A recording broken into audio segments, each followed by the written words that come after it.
Can you imagine a near endless supply of silver? Well, that very well could come to fruition based off the latest news that I'm about to share with you now as we explore.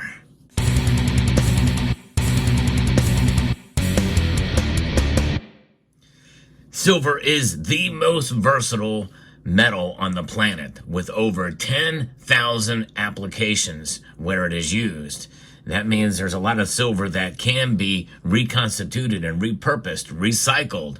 But that's a big problem right now as demand is nearing or almost to the point where it's going to exceed supply. And just getting that silver reused is going to be very difficult with today's technology. But there has been a new breakthrough that I find quite fascinating with a piece that has been shared with me by Tony Erickson from the Coal Down. Scientists have made an incredible breakthrough to address critical metals shortages. This is a pivotal advancement. Now, how long will this take to come on? Well, we'll find out. But in the meantime, even if it does, I think we're going to continue to see silver's prices move in a positive direction because, well, there's a lot of silver that is utilized. And like you see in this image here, there is going to eventually come to a point where there's going to be, maximum capacity. And they're going to have to find other ways to be able to accumulate more silver. They will mine more, but they'll also recycle even more. I think recycling is going to be an even greater application and a bigger industry than just silver mining. Because essentially that's what recycling is. Essentially it's mining silver out of already utilized and processes. We'll get into that in a moment, especially an area where I failed dramatically to try to recycle silver. In the meantime, though, we as individuals who like to preserve our wealth with silver, well, we like to buy it whenever we have a chance, when we have the money, whenever our budget allows, and buying on the dips. And that's where Summit Metals comes in. They sponsor the channel and they have very competitive prices, and they also have really good service as well, and great shipping options available. So check out summitmetals.com. That's silver. It is a beautiful metal and it's a complex market, and that is about to become a little bit more complex in terms of understanding what could cause the prices to go up or down or just continue to be volatile. But technology, it can work against us and for us in some regards with regards to silver. Now, they make this incredible discovery at Rice University, and these experts are building on their flash heat battery recycling methods by adding another step that opens the door for more efficient processing of electronic waste, according to lab reports. E-waste is stacking up at an astonishing rate. More than 68 million tons accumulated globally in 2022. Only about 22.3% of it was collected and recycled, all per the World Health Organization. So there's a lot of potential to reclaim more metal in general, and silver will be a part of that. The Rice's team project could improve those statistics. Our process offers significant reductions in operational cost and greenhouse gas emissions, making it a pivotal advancement in sustainable recycling, according to research team lead professor James Tour said in a lab summary. Now that is good news.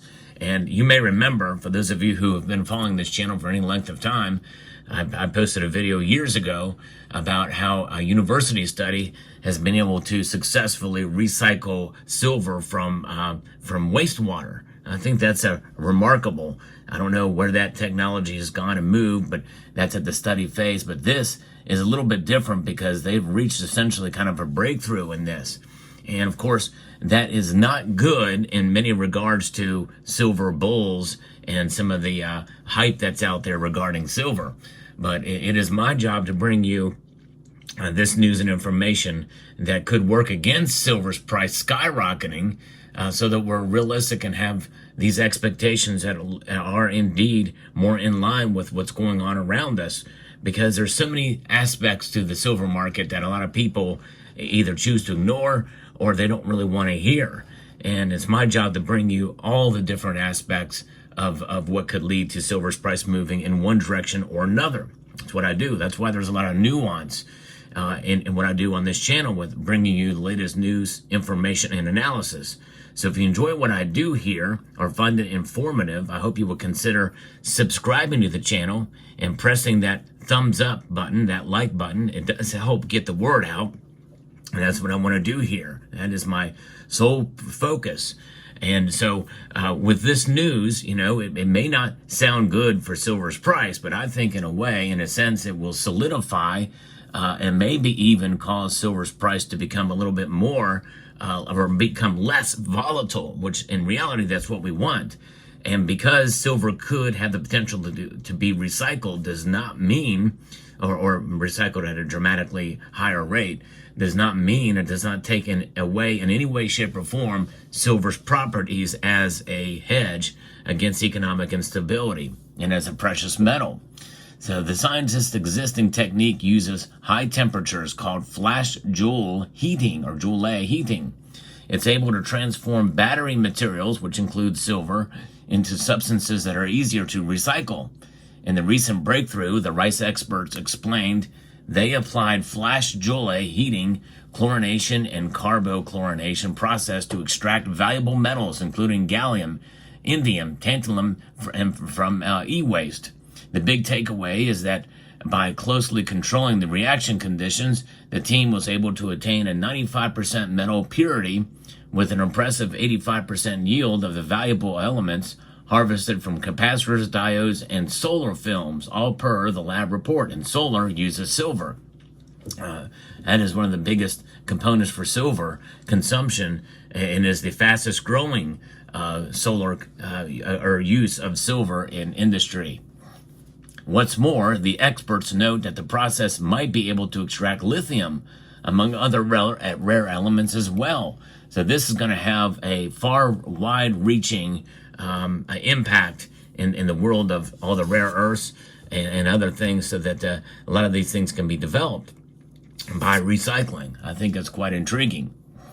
It addresses the pressing issue of critical metal shortages and negative environmental impacts, while economically incentivizing recycling industries on a global scale with some more efficient recovery processes, according to a study co-first author Xinqing Zhu said in the summary.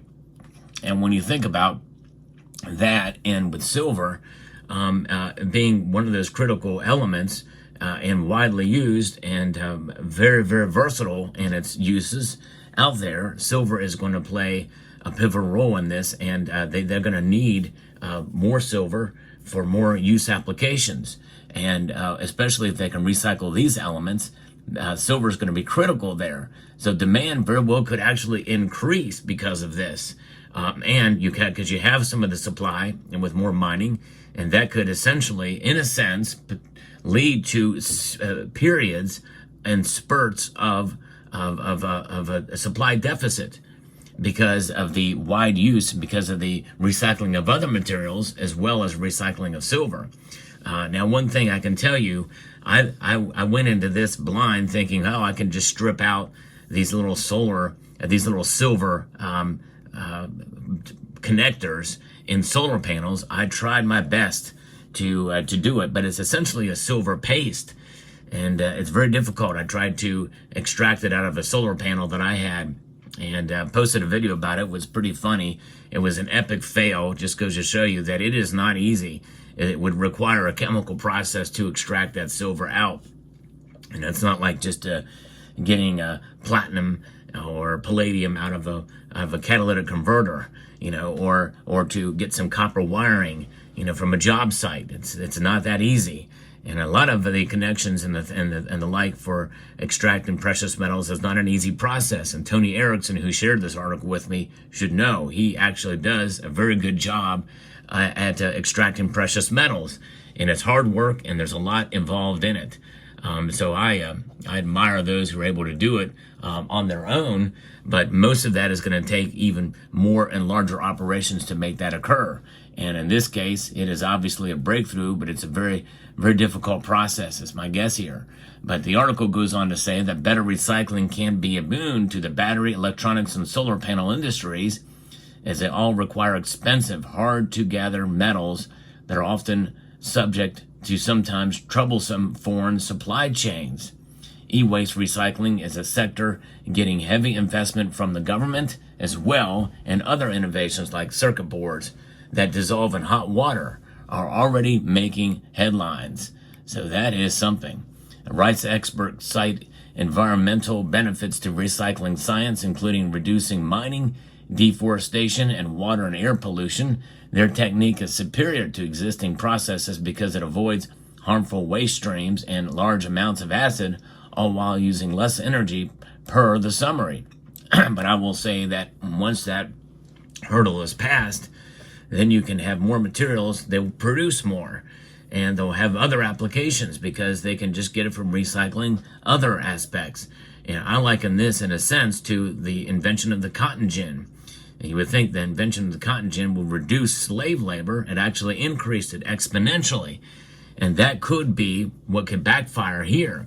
But I think in the initial phase of this, if it comes on board, it will be not so good for people who think we're going to see a massive shortage or we're going to run out of silver anytime soon, because in a sense, a lot of it already is being recycled, and it'll be recycled even at a greater rate. It's important to note that even with some of these cons, batteries continue to power cleaner rides and energizing electric vehicles. Each EV prevents thousands of pounds of heat-trapping air pollution annually when it replaces a gas burner. Smart reuse is a concept that can be applied to much of these products we use every day. Simply choosing plastic-free alternatives often provides better experiences while avoiding throwaway junk that ends up in a landfill. So Rice researchers don't plan on becoming idle owls. The report stated that the ambition is to expand the kinds of elements that can be harvested with their unique process. And e-waste seems to be a smart industry for investment. Yes, so it is something to consider as well, too, as that science and technology and breakthroughs come through like this. So another aspect and angle of this. Thanks again for Tony Erickson for sharing with me. Let me know what your thoughts are down in the comments section below. Hope you found this video informative, insightful, and educational. Would like to extend a multitude of gratitude to you all for taking the time to watch, and to encourage you to please rate, share, comment, and subscribe.